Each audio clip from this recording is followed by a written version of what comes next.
Thank you, His Excellency, for your informative presentation on the agendas of Indonesia's chairmanship of ASEAN in 2023, and also the increasing investment of South Korea in Southeast Asia, and the common agendas that will be common interest between the region and South Korea. We move on to the next speaker, Professor Huang. You have the floor now. You have the screen. You have 10 to 15 minutes, sir. Thank you. Okay. Thank you, Dr. Ali. Okay. Okay. So for the last 3 years since the outbreak of COVID-19 in 2020, the international community has witnessed at least 4 senses of crisis beyond the mask.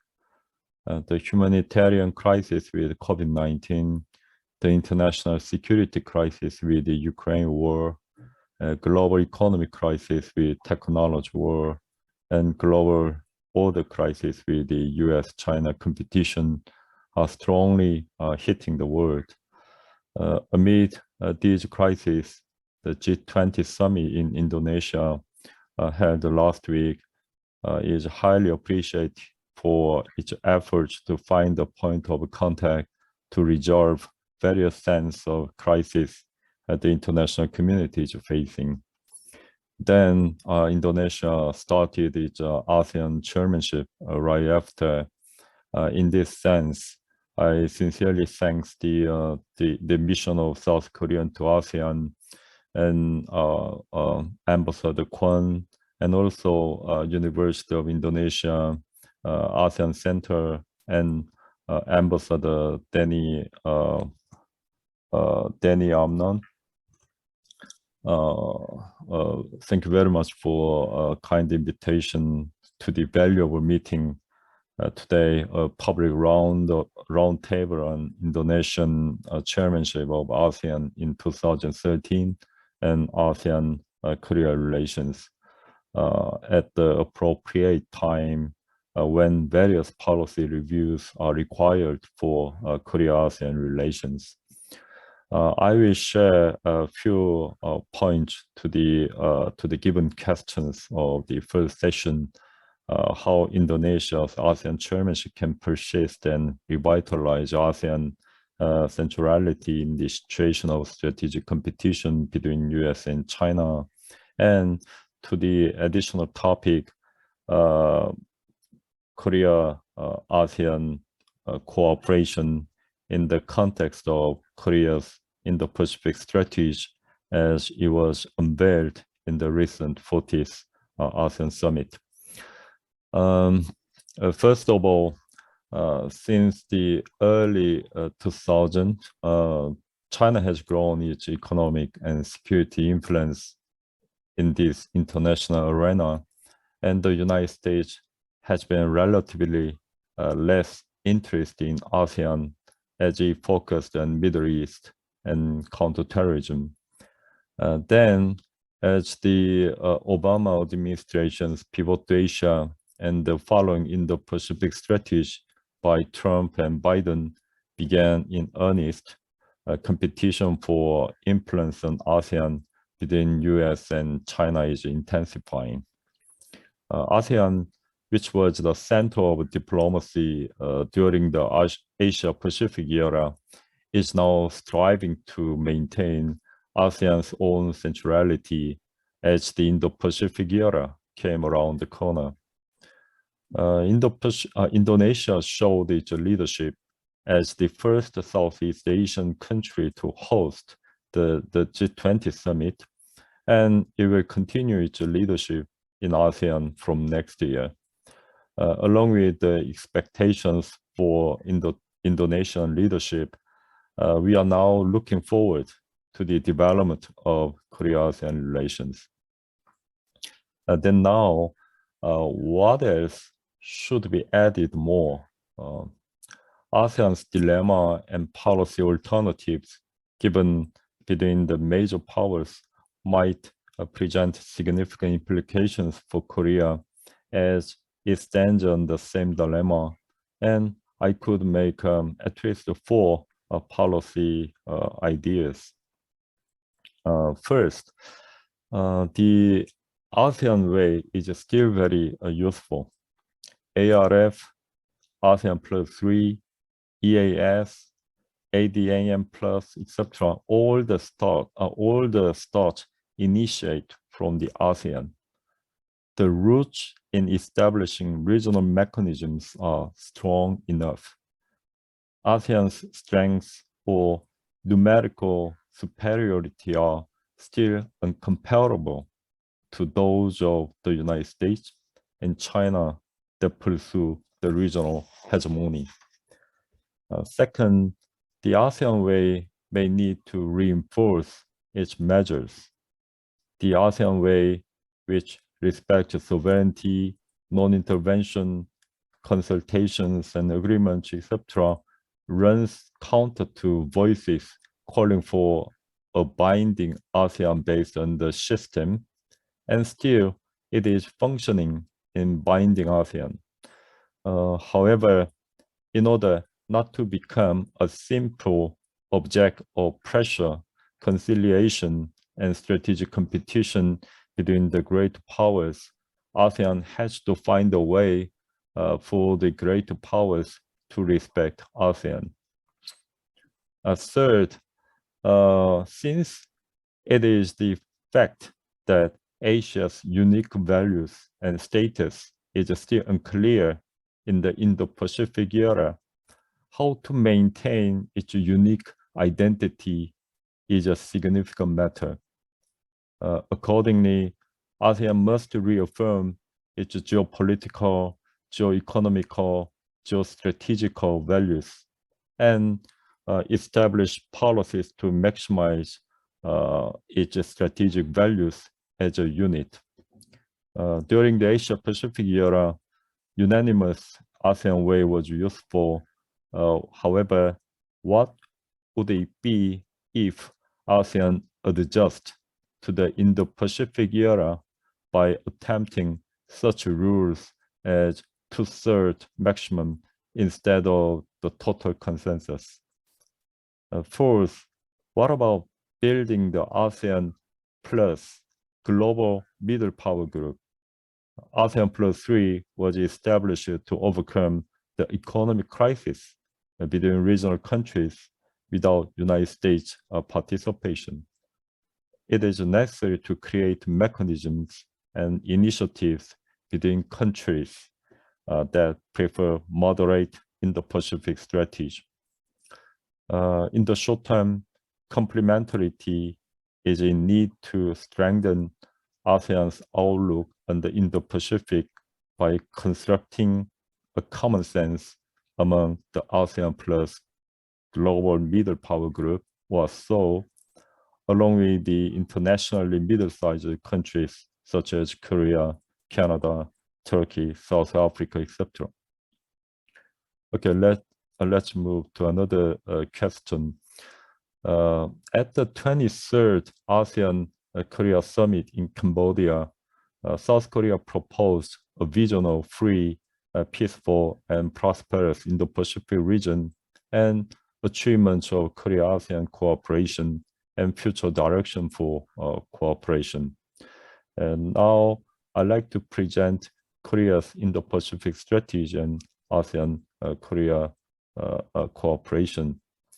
In the case of Korean version of Indo-Pacific strategy, it can be largely divided into 4 categories of self-value, contribution, connections with the ASEAN, and policies.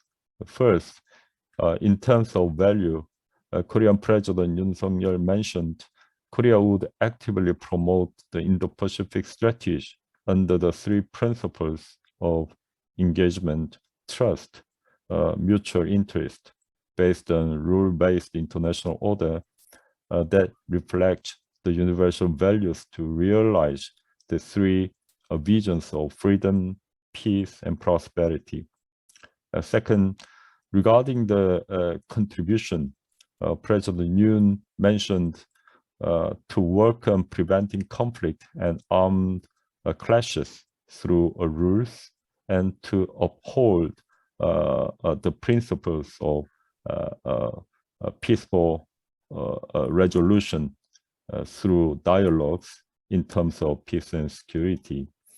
President Yoon expressed willingness to strengthen cooperation with regional countries in the areas of non-proliferation, counterterrorism, maritime, cyber, health, security, etc. Additionally, when it comes to economy, he proposed to strengthen economic security by increasing the resilience of the supply chain and achieve joint prosperity by creating a cooperative and inclusive economic and technological ecosystem.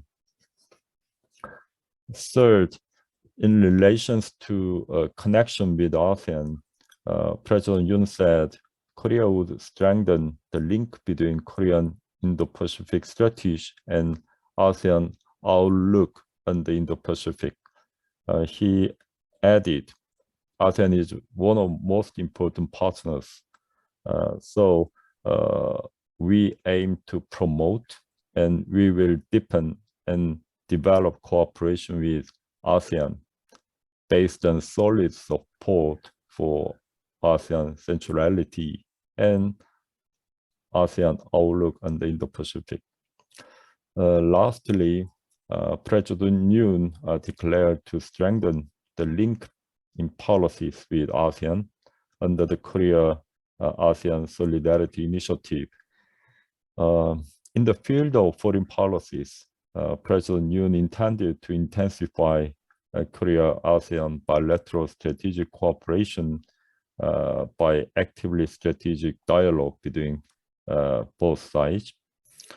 He also added to strengthen cooperation for maritime safety by actively participating in joint drills and with ASEAN, while expanding cooperation in the field of maritime law enforcement, such as transferring retired ships and responding to maritime terrorism in the defense sector. In the field of North Korea,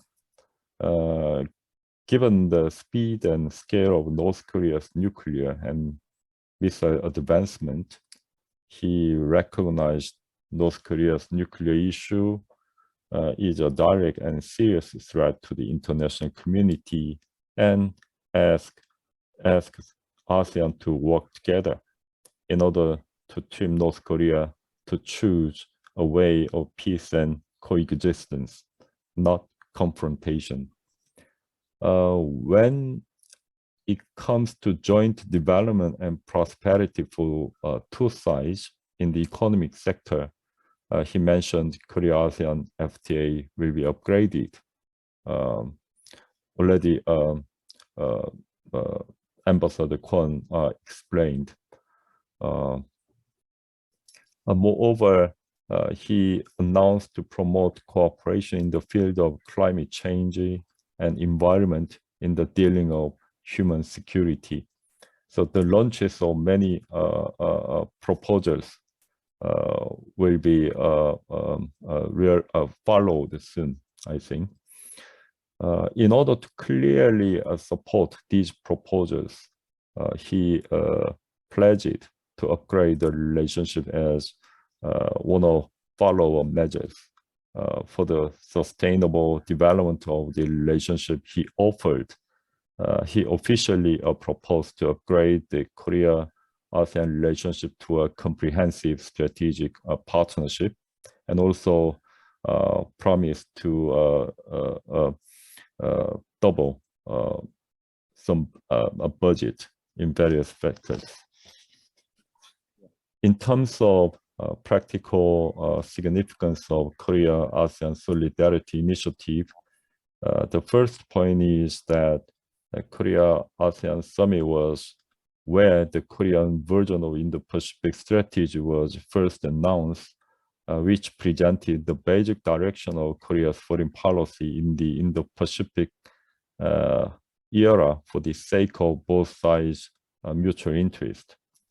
Second, Korea introduced a regional diplomatic strategy specializing in the Indo-Pacific region, imprinting the importance of ASEAN among the regions covered by Indo-Pacific strategy. Third, two sides decided to upgrade Korea-ASEAN relations to the comprehensive strategic partnership and presented a specific direction for cooperation.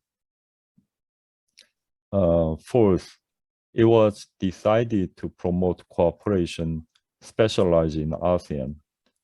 Korea presented the direction of Korea-ASEAN cooperation, focusing on the future cooperation field. Finally, it opened up the possibility of setting up other agendas for Korea-ASEAN.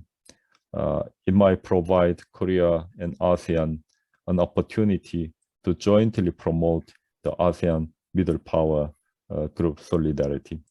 Okay, this is the end of my presentation. Thank you. Thank you, Professor Huang.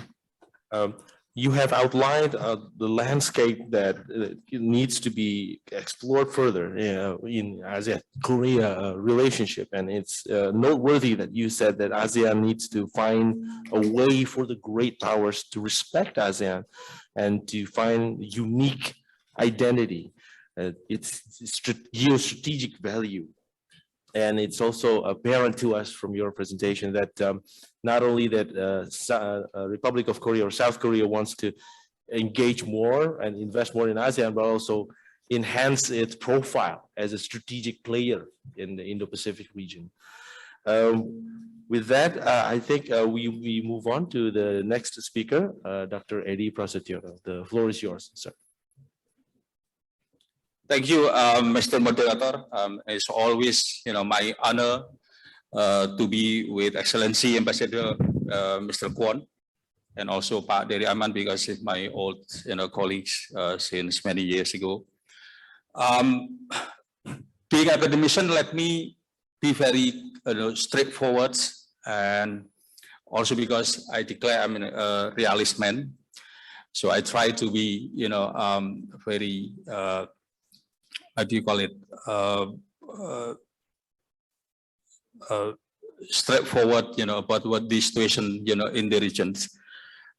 Please, slide number 1, please.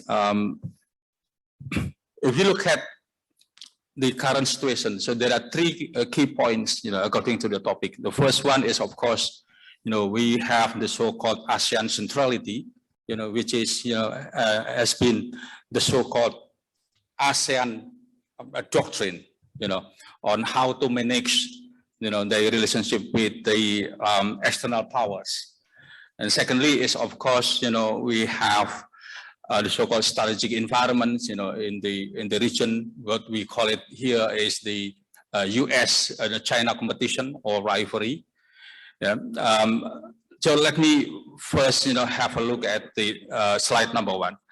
If you look at the slides, it's very, very clear that the rivalry between the U.S. and China actually taking place, in various, ways or in many aspects.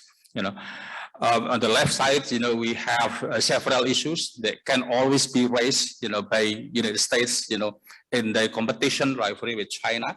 In many ways, for example, in the case of health.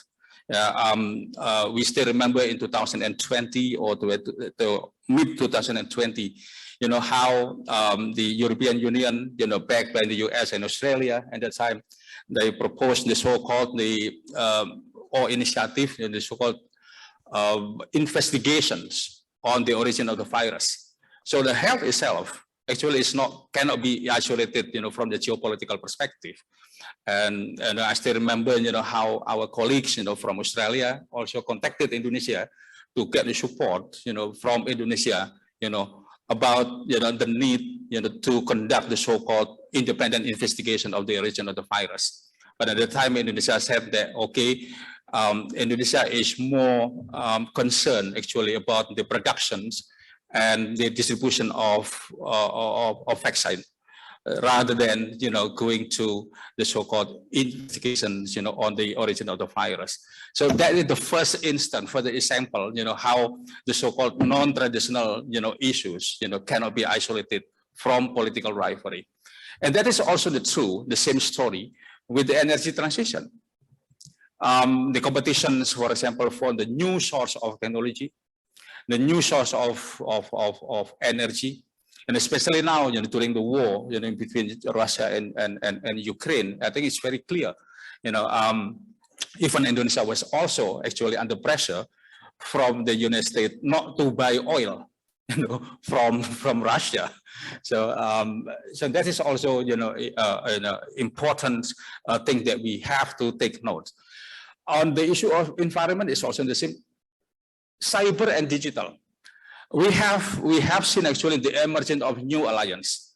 I think our colleagues from Korea, can confirm, that the United States has initiated the so-called Chip 4 or Semiconductor 4 alliance.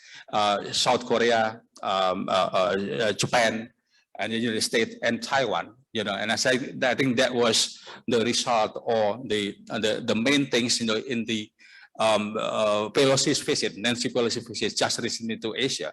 I think they put emphasis, on the so-called semiconductor alliance. And again, actually, that is actually in competition, with Russia and China.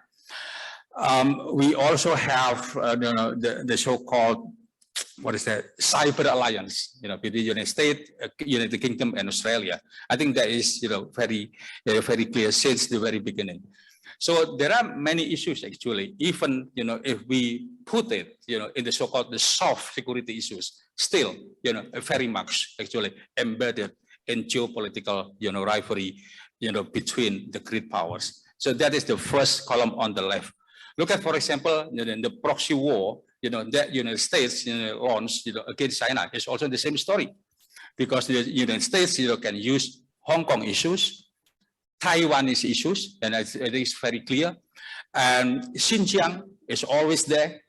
It can be manipulated, exploited, and so on and so forth. South China Sea is always there. We have the so-called freedom of navigation operation by the US, based on the so-called UNCLOS, and of course, China, rejected, all of the initiative. And we also have the so-called open and free access. That is always, stressed by the US, in the competition with China in the context of South China Sea. So that is the thing that we have to put in our mind, in mapping actually, the competition between China, and the United States in this particular part of the world.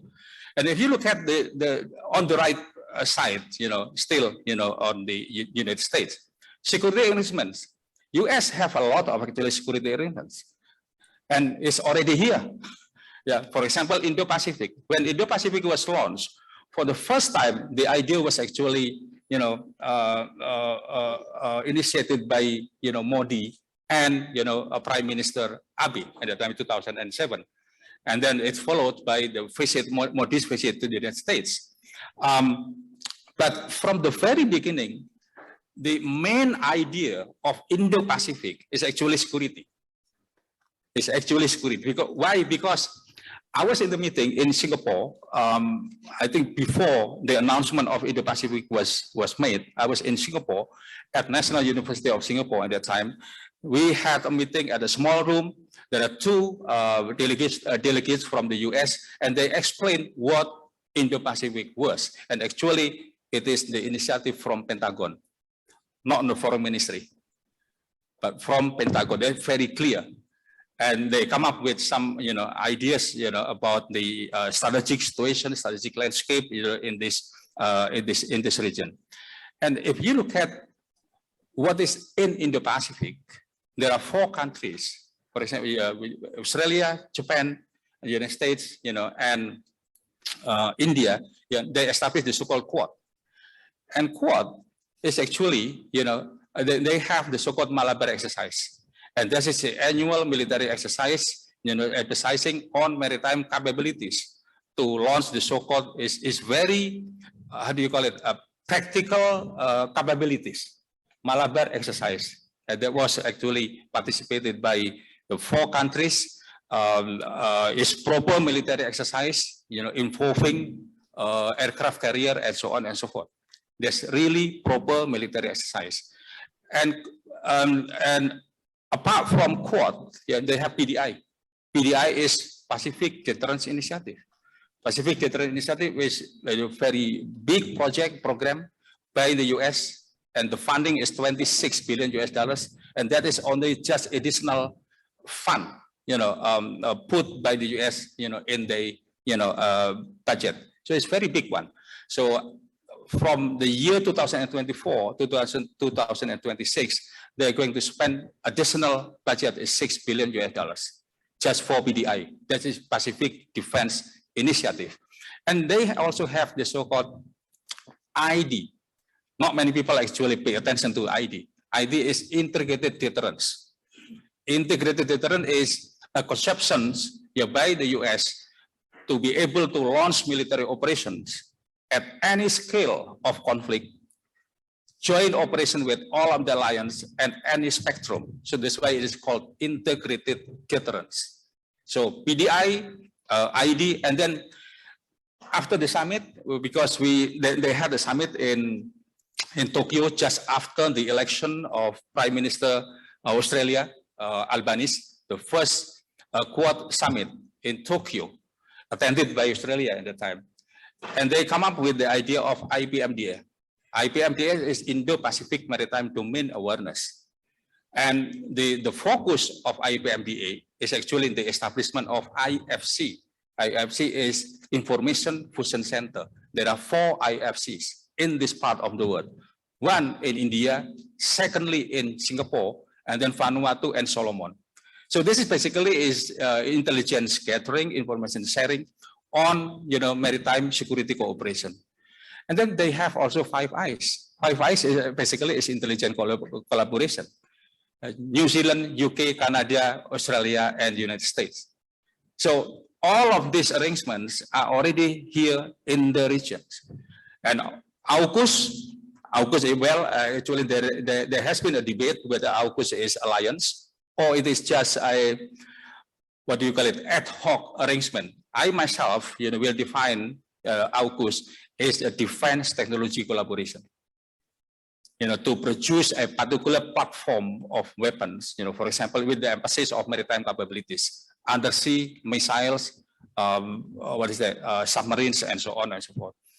And then, of course, apart from the so-called multilateral arrangements, they also have the so-called bilateral alliances, and there are the new one. Yeah, I hope you have already heard that there are new security agreement between Japan and Australia, signed already. I think it's around 2 or 1.5 months ago. Yeah, a security agreement between Japan and Australia. Yeah. And the last one is about new players. But why I call new players?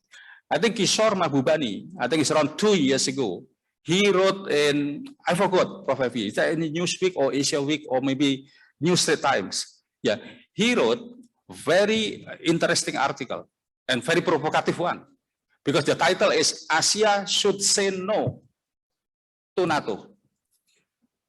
Meaning what? Meaning because there is now a tendency to involve more external powers, in Indo-Pacific, in the security field, and especially, by inviting Japan. I'm not sure whether South Korea is also invited, but Japan is invited, and Japan was invited, and then New Zealand was also invited to the latest NATO summit in Madrid.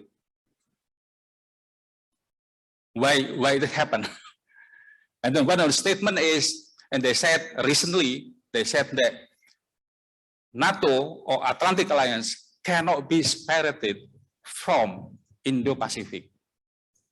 It is a kind of out of area operation or out of area concern, whatever you call it. It's just like what NATO stated in 1999, when for the first time, at the summit in Washington, commemorating the 50 years of the NATO establishment at the time, for the first time, they come out with the sentence, very clear. This is NATO will have the so-called out of area military operation, meaning that they can actually, intervene militarily, beyond, their traditional, territory. So that is also very interesting because, in the last meeting, in the last summit, they also invited Japan and also New Zealand. So that is on the left side. On the right side, you can see here China, with many initiatives. So I put it here, it's just like a competition. It's really, rivalry, with all of the initiative. PRI, everybody knows it, with the emphasis of the development of infrastructure. And then RCEP, Regional Comprehensive Economic Partnership, where United States is not part of this one. And India is still very reluctant actually to join. So please, maybe Pak Dery can confirm me. But I think India is still, very reluctant, to the RCEP, because they fear that RCEP, will put the damage to the so-called domestic products or domestic, economy. And of course, AIIB, Asian Investment and Infrastructure Bank, and not to mention, of course, bilateral, arrangement or initiative, taken by China, in the context of the competition or rivalry with the United States. CPTPP is also very interesting, comprehensive and progressive, transpacific partnership, because the U.S., after, they left TPP, Trans-Pacific Partnership, under Trump, I think now they have to consider whether or not they're going to rejoin, because China is already ICE. So China is really interested, actually now, to join CPTPP, and they officially already applied. And this is very interesting because China said, okay, I need to get the support from Australia, but in return, if Australia support China, I will remove the economic sanction imposed by China to Australia. So China is really, know the leverage, they have, so if they join CPTPP, it means that China is a member of CPTPP, and they have the final say in the end, to decide whether or not to add a new member. So if the US, become a member of CPTPP later, and then China come first, China will say, okay, I have the final say, to decide or not, somebody is going to join CPTPP. South Pacific, the new competition, I'm not going to talk about it, at length, but SES, South China Sea, and then GDI and GSI, Global Development Initiative and Global Security Initiative. This is a new initiative launched by China. Of course, I know I asked my colleagues, from the Foreign Ministry, whether Indonesia is going to join GSI, and they said, GSI, no, but GDI, yes. And then why do you join GDI? They said, sorry, but 1 more minute. Okay, the GDI, well, this because to strike the balance, to strike the balance, because we have to have the balance our relationship between China and the United States. Okay, that is actually the first slide. So we can have a lot of stories actually just from the the first slide. So please go to next one. I'm going to skip one by one.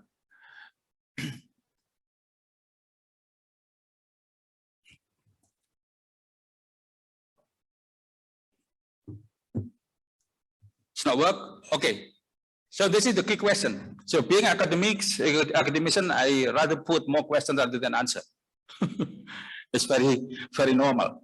Are we going to have a more stable region or world?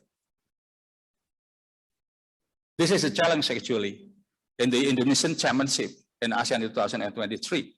Because if you look at, for example, during the latest summit in Cambodia, just last week or 2 weeks ago,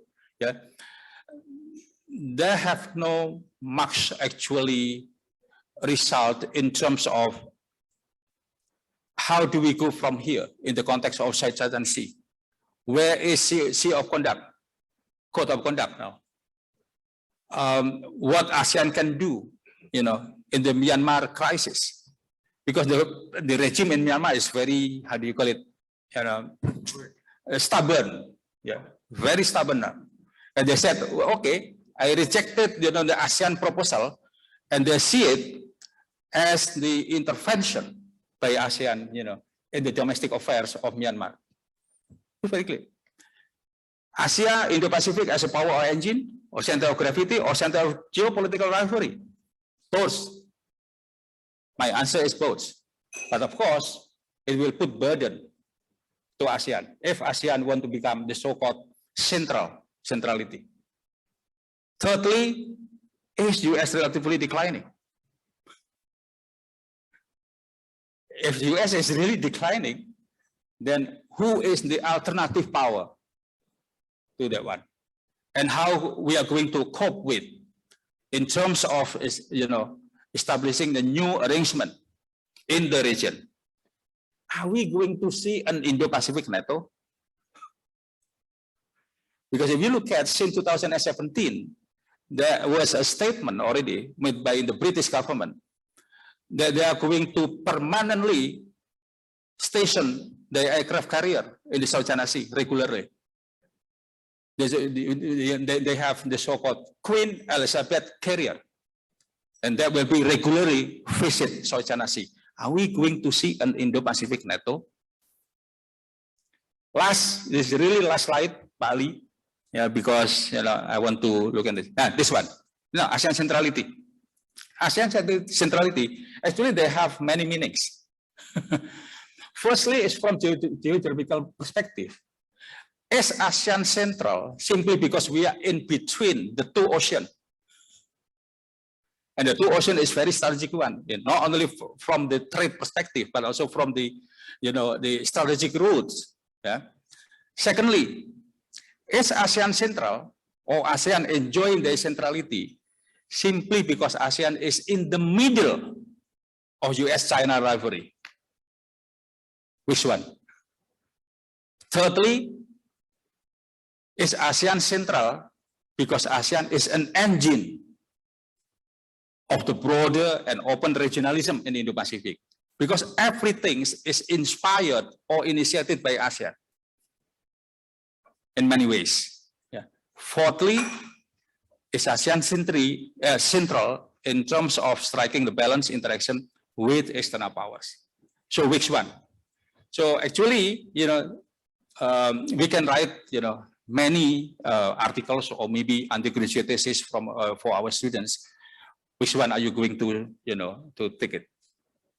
So last one. Okay, this is the relevant agenda. How can ASEAN maintain it? Yes, of course, ASEAN can maintain it if ASEAN have relevant agenda. But epicenter of growth, still we have a lot of questions, because if we emphasize on economy, energy, food, and then disaster management, and so on and so forth, there are a lot of things that ASEAN have to consider, because of still the geopolitical perspective cannot be separated from all of this one. And secondly, is ASEAN trusted? Is ASEAN able to maintain security and stability in the region? My personal analysis is I try to be very balanced in it, Pak Dery, but still difficult, because if external powers really trust ASEAN and believe that ASEAN can create stability, why do they create AUKUS? Why do they create Quad?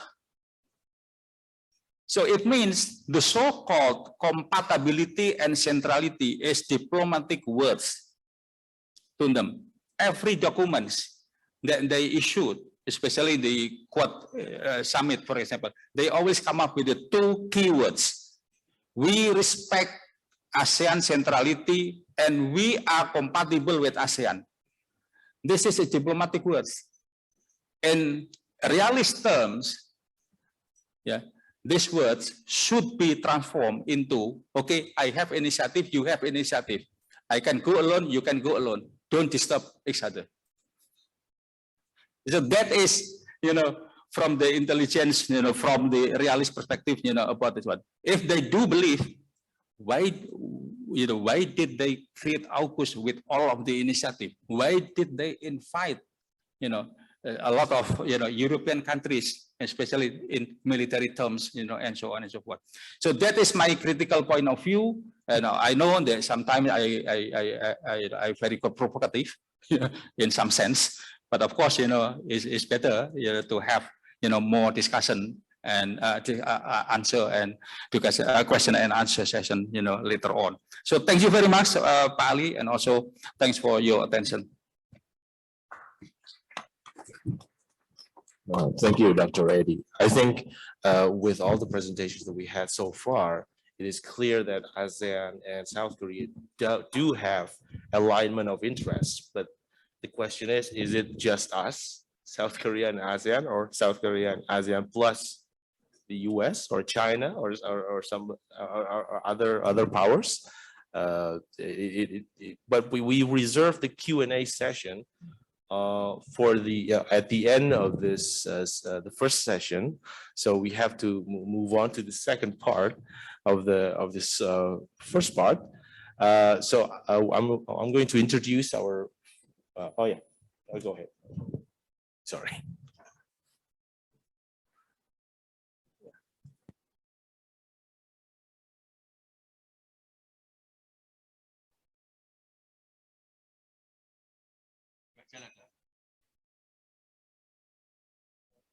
Okay.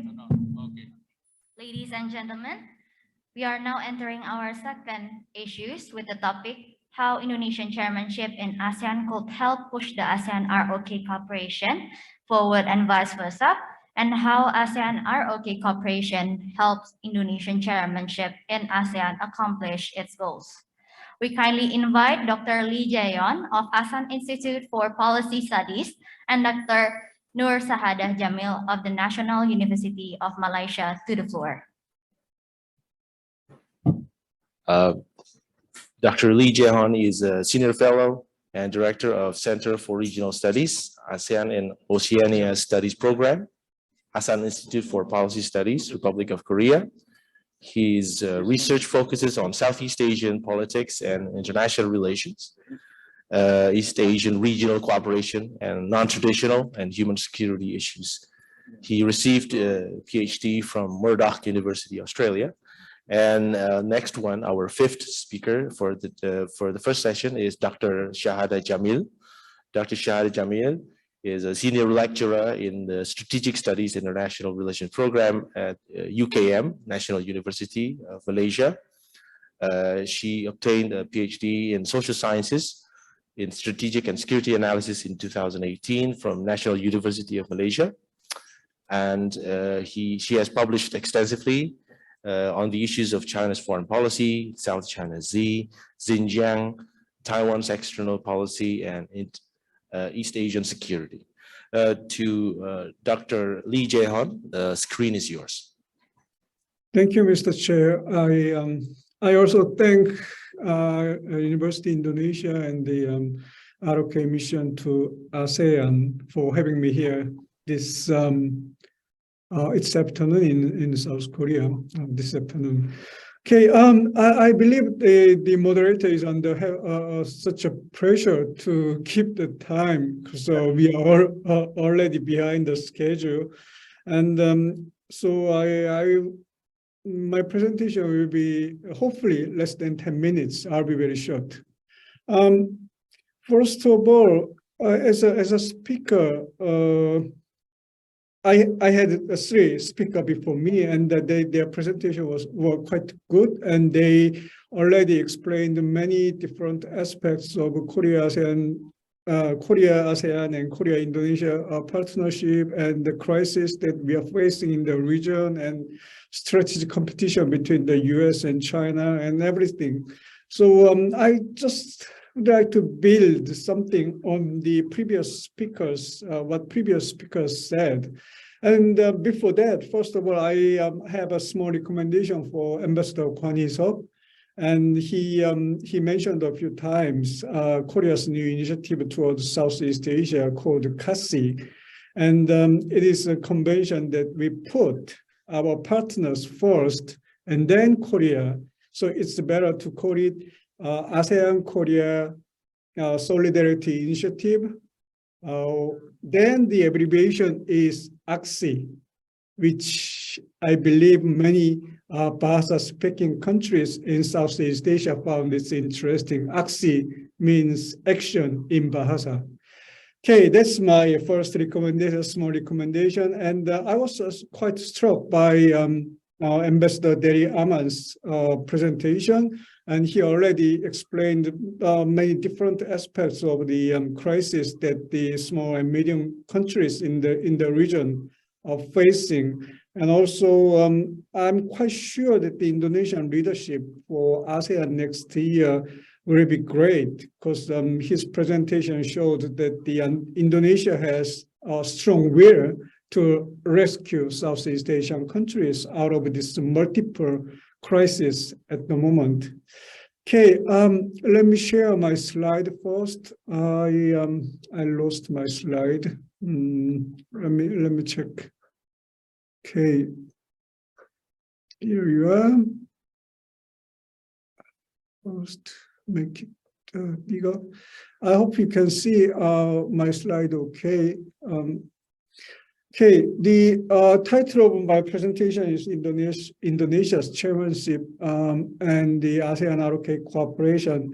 And, you know, this title is not really important. What I want to say here is that I'd like to define some challenges that the Indonesia and Korea and Southeast Asian countries are facing at the moment: strategic rivalry, economic plus crisis, and also ASEAN itself has under severe challenges like internal unity issues, ASEAN centrality issues, and all these challenges are all dealt with by the previous speakers, and I don't want to spend much time on this. And then I would like to suggest some direction for cooperation. And many people, many experts have some idea how South Korea and ASEAN countries, or South Korea, Indonesia as a chair of ASEAN, can cooperate. But there's one missing element in other experts' recommendation, which is regional multilateral cooperation or ASEAN-led institutions in this part of the world. Okay, as I mentioned, and also the Ambassador Derry Aman mentioned, I don't have any, I have a strong faith in Indonesia's leadership of ASEAN. And in the past, the history of ASEAN actually proved it was Indonesia at the chairmanship that ASEAN countries could produce Bali Concord 1, 2, and 3. These Concord were quite instrumental in further advancing ASEAN as a regional institution. But difficult time is ahead for ASEAN chairmanship. What I mean by difficult time ahead, we are facing multiple crises. US-China strategic rivalry, it'll go deeper. And 2023, Xi Jinping's got refreshed his leadership, and Biden's got one more year until the next presidential election. So these two countries will do their best to outmaneuver their opponents.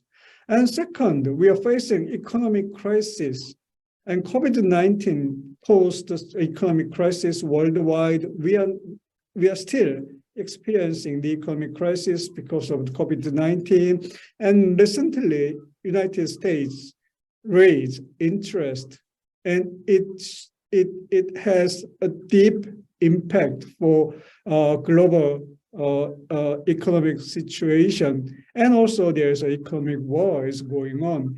One of the practical consequences of this economic war and the US international economic policy is growing US protectionism. And this growing US protectionism is actually undermining World Trade Organization. It's actually undermining international economic order that we kept since the end of World War II. So the whole international economic order is in disarray at the moment, and it is a serious pressure on developing countries as well as small and medium countries in the region. And of course, as Ambassador Deriyama mentioned, there's a food crisis, energy crisis, and climate crisis is slowly boiling with grave impact. And the COVID-19 is yet to over, so we still have a health crisis in the region. And all these crises, food, energy, climate, and health crisis, would have a chilling effect on economic recovery and economic growth for the regional countries. Of course, ASEAN itself has its own problems.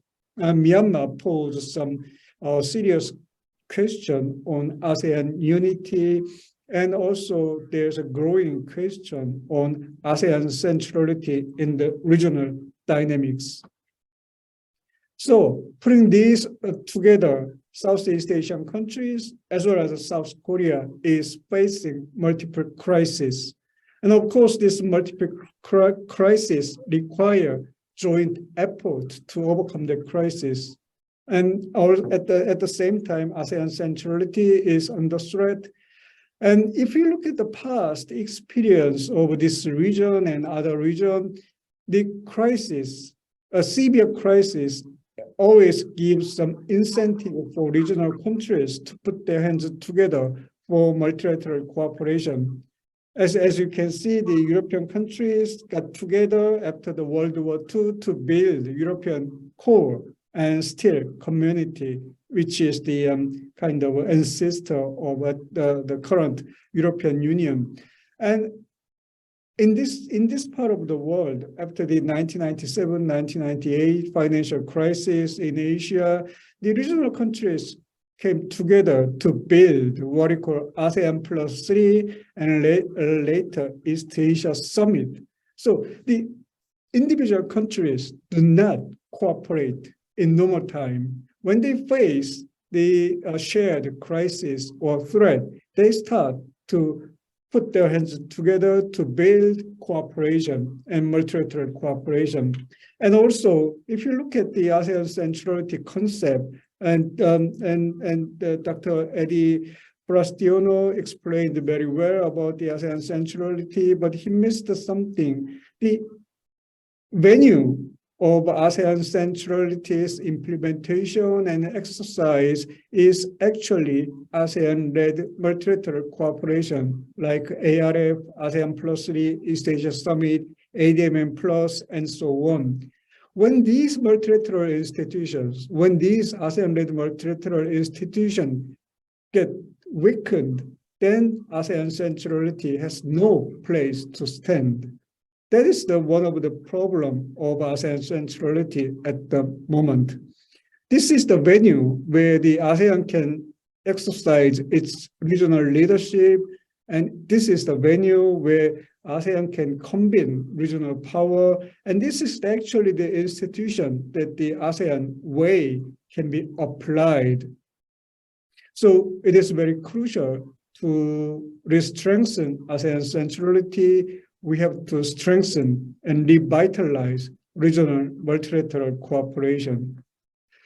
Okay, this could be the last part of my presentation. Then South Korea has to show its strong support for Indonesian chairmanship. And on top of that, Korea and Indonesia as an ASEAN chair can work together to strengthen regional multilateral cooperation or ASEAN-led institutions. And we have to get big powers back to that institutions. And if these institutions produce something, if these institutions can show the fruits of cooperation, then other regional countries can join the ASEAN led multilateral institution, which will strengthen ASEAN centrality again. And it has to really produce some significant practical impact in solving the multiple crises we are facing at the moment. So the Indonesia as a ASEAN chair next year, Indonesia has to show kind of leadership for multilateral, regional multilateralism, as well as leadership for whole ASEAN. And also Indonesia has to keep South Korea engaged in regional multilateral cooperation. You have to keep asking, or you have to keep requesting Korean government to engage in a constructive way into the regional multilateral cooperation, and also the keeping the spirit of a New Southern policy. Although the title is gone, still the spirit is very important. And you have to remind South Korea that South Korea has been quite instrumental in building ASEAN +3 and East Asia Summit 20 years ago. And Indonesia has to remind that South Korea have to get back to the stage of exercising kind of leadership in the multilateral cooperation in the region. So my point is very simple. The region is facing multiple crises and challenges to ASEAN centrality requires immediate action. And one of the answer is reviving regional multilateral cooperation. And Indonesia's leadership and South Korea's engagement is badly needed to revive ASEAN-led regional institutions. Okay, I will stop here. Thank you. Thank you, so Dr. Lee Jae-hyun. Thank you for infusing us with a healthy dose of skepticism. We see how your presentation directs us to view how the crisis might be a threat to ASEAN centrality, but also a way forward on Korea's role, also Indonesia's role in enhancing multilateralism forward, and also still involving great powers in that. Next, our fifth speaker and final speaker for this first session is Dr. Shahada Jamil. Dr. Shahada Jamil, the screen is yours.